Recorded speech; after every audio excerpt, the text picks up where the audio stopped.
I stared at the dinner table I had just set.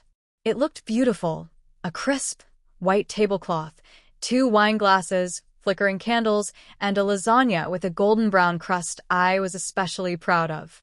It was our favorite meal, and I had decided that tonight, with the soft glow of candlelight, would be the right moment to finally speak up. As David came through the door, I heard the familiar jingle of his keys as he dropped them on the wooden console. He appeared exhausted, as he always did after a long day at work. There was a heaviness in his eyes, a trace of something weighing on his mind. We sat down to dinner, and as he began talking about another meeting at work, I realized I could barely focus on his words. Inside, I was a bundle of nerves. Every word I wanted to say felt like a battle, as though my tongue had become unwilling. "David," I interrupted, my voice quivering. He looked up, surprised by the tremble in my tone. Taking a deep breath, I gathered my resolve. "We need to talk about something important." He set his fork down and fixed his gaze on me, his expression tightening. I saw a flicker of worry cross his face. "About what?" he asked, though I could tell he already had an inkling something was wrong.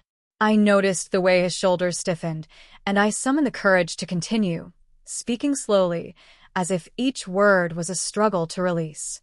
I told him I felt lost, that I had spent too much time trying to meet his expectations, that I needed space to figure out who I truly was.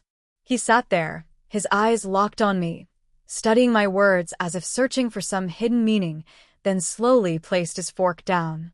David stood up and moved around the table. I braced myself, expecting anger, maybe even shouting. But instead, he leaned in and softly touched my hair, pressing a kiss to my forehead. It was gentle and unexpected, lingering longer than it should have. There was a certain sadness in that kiss, as though he was trying to hold me close before I drifted too far away. "Are you sure about this?" he whispered so quietly, I could barely hear him. His voice carried pain, and I felt a tightness in my chest, as if I were cutting a thread that had bound us. I nodded, swallowing hard, trying to keep the tears at bay. He looked at me for a long, heavy moment before stepping back, as if unsure of his footing. I thought I saw a flicker of despair in his eyes, but he didn't speak. He turned and walked toward the bedroom, leaving me standing alone in the kitchen, surrounded by the cold dinner and extinguished candles. When I heard the bedroom door slam, the tears I'd been holding back finally fell. That was the first heartbreak, and I had no idea if the next step would hurt just as much. The following morning, David left for work without a word. He got up quickly, got dressed, and quietly closed the door behind him. I was left alone, anxiety gripping my chest tighter with every minute that passed. I stayed in the kitchen, where the lingering smell of last night's dinner was almost comforting, but I had no appetite. I knew I needed to find a way to make things right, but I had no idea how to start that conversation. The entire day passed in a heavy fog of uncertainty. I replayed different scenarios in my mind, trying to figure out how to explain to David that I never meant to hurt him, that I didn't want to leave him. I imagined him coming home, us sitting down, and me apologizing for being so blunt. But the longer I thought about it, the more it became clear. He wouldn't be ready to listen. That evening, when I heard the front door open, a familiar wave of anxiety washed over me. I went into the hallway and met his gaze. His face was the same as it had been that morning, cold, unreadable. He walked past me without a word, tossed his jacket on a chair, and sighed. I decided to ask about his day. "I talked to Jack, our real estate agent," he said flatly.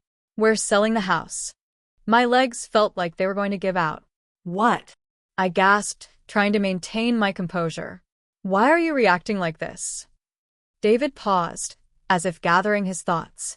Then he stepped closer, his breath warm on my face.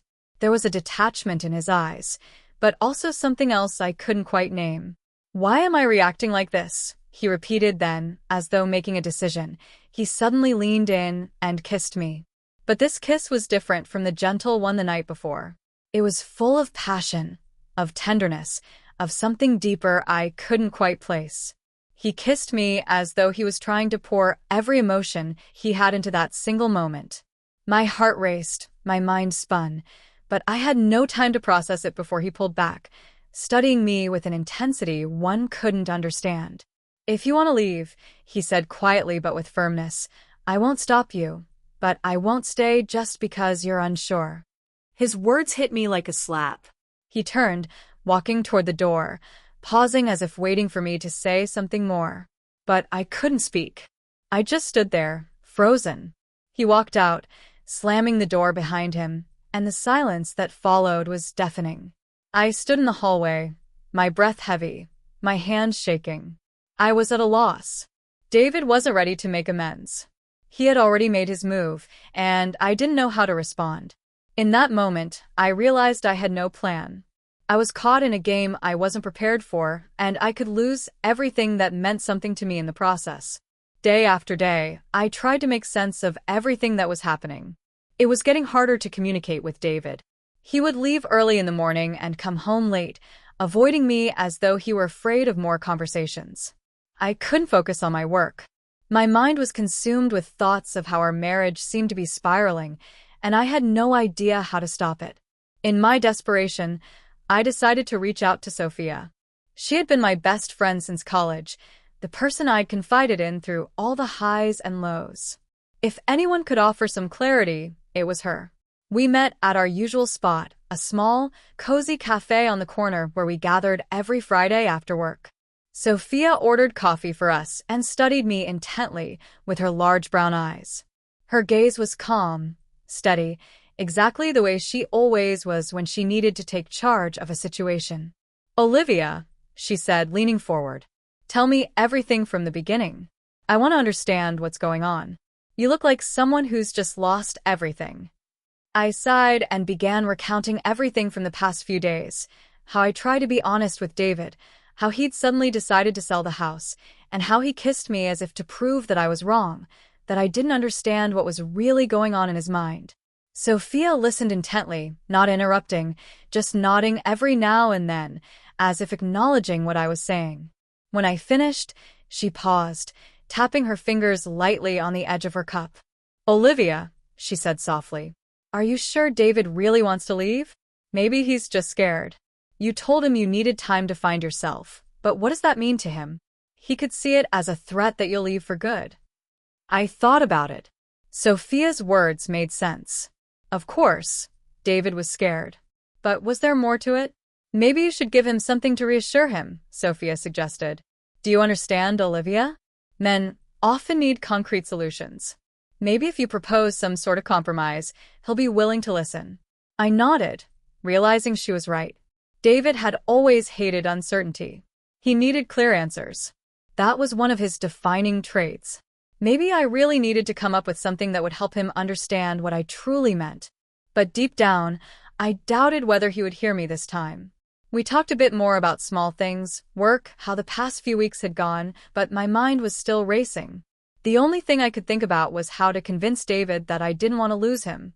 When we left the cafe, Sophia hugged me and said, "Try. You still have a chance, but don't wait too long. Time is working against you now." I stood on the street corner, watching her walk away, feeling the cold wind against my cheeks. A mix of hope and despair filled me. Would David be willing to listen? And if he was, would what I said be enough? One thing was certain. The most important conversation of my life was ahead, and I had to prepare for it, not wanting to miss a single chance to make things right. That evening, I stood by the window, staring out at the darkening sky. Sophia's words echoed in my mind. "You still have a chance." But what did that mean? Did I have the courage to take that chance? I tried to gather my thoughts, to figure out how to approach David. I needed to do something, change something. I picked up my phone and sent him a message. "Can we meet tonight by the waterfront? I want to talk." I hesitated for a long moment before finally hitting send, feeling the tension in my fingertips. His reply came quickly. "Okay." The waterfront had always been our special place. It was where we had spent our first evening together, where he had first held my hand, and where I had felt myself falling in love with him. I hoped this place could help us reclaim something of what we had lost. When I arrived, David was already there, leaning against the railing, staring at the city lights reflecting in the water. I walked up beside him, standing silently for a moment. We both listened to the sound of the waves and felt the cool evening breeze. "Thank you for coming," I finally said, my heart racing. He turned to look at me, his eyes filled with a mixture of distrust and sadness. "Why did you want to talk, Olivia?" he asked, his brow furrowing. "I don't want us to break up," I began, struggling to hold back tears. "Maybe we could try to change something, find a way to be together without destroying everything we had." His expression grew more guarded, and I could sense him tensing up. "Change," he repeated, his voice bitter. "You were the one who said you needed time, that you wanted to figure things out, and now you suddenly want to stay?" I stepped closer and gently took his hand. My fingers were trembling, but I tried to keep them steady. "I know I hurt you, and maybe I didn't explain myself well, but David," I paused, trying to meet his eyes. "I don't want to lose you. I love you." He was silent for a moment, and then, without warning, he grabbed my hand more tightly than I expected. His eyes were filled with emotions I couldn't immediately decipher. Then, out of nowhere, he pulled me close. His lips crashed against mine in a kiss that was full of conflicting emotions. It was a kiss that mixed passion and bitterness, as though he was trying to pour everything into it at once. All his pain, his disappointment, his love. I felt a surge of emotion wash over me. I wanted to respond, to show him that I cared, that I was fighting for us too. But I didn't know how. His kiss felt like a challenge, a final, desperate plea to see if there was still hope. When it ended, his eyes reflected a mixture of pain and anger. "I don't know what to do, Olivia," he said quietly. "I don't want to lose you, but I don't know if I can keep living like this." His words hit me hard, and I realized that I had only found half the answer. He was as broken as I was, and we had no clear solution, no real path to fixing things. Just uncertainty, and the fear of what lay ahead. We stood there, holding each other's hands on the waterfront, as if searching for something stable in a world that now felt foreign and cold. And I knew that whatever came next, we would both try to find a way out, even if it cost us everything. The next day, I felt hollow after the conversation with David. It was clear that we were both teetering on the edge, balancing on the brink of an abyss, and any wrong move could send us falling in. I hoped that the kiss, so full of pain and contradictions, could mark the beginning of our healing. But his final words echoed in my mind, playing on repeat. "I don't know if I can keep living like this." I spent the day trying to summon the courage to take another step toward him, but by evening, I decided to give him time. He needed it. I needed it. We hadn't spoken since the morning, and each hour that passed in silence felt like an eternity. I didn't know if he would even come home that night. My heart raced when I heard the sound of the key turning in the lock. I froze in the hallway, feeling a tightness in my chest as the door opened. David walked in, his face set and impassive. He hung up his coat without even looking at me. I waited for him to say something, but he just walked past me into the living room, as though I wasn't even there. "David," I couldn't stand the silence anymore. "We need to talk." He stopped, but didn't turn around. I saw his shoulders tense as he took a deep breath. "What do we need to talk about, Olivia?" His voice was low, but as cold as steel. "I've thought about it all night, and I think I've made a decision." A sharp pain hit me inside. "What decision?" I whispered, trying to hold myself up. David turned to face me then, and I saw what I feared most in his eyes: finality. No doubt. Just resolve. "I think we should end this," he said slowly, as though each word cost him something. "I can't live like this anymore. I don't want to hold you back. If you need something different," he continued, looking away for a moment, "I've already started the process of selling the house. I've rented an apartment for now, until we sort this out."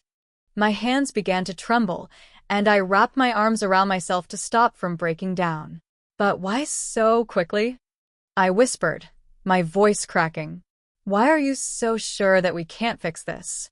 He stepped closer, his voice softer now, but his eyes remained cold. "Because I'm not sure you want this as much as I do. I can't keep living in uncertainty, Olivia. I'm tired of waking up every morning, not knowing if you're going to stay or leave. Tears began to spill down my face, but I couldn't hold them back. I don't want to lose you, David, I said, the pain inside me tightening like a vice.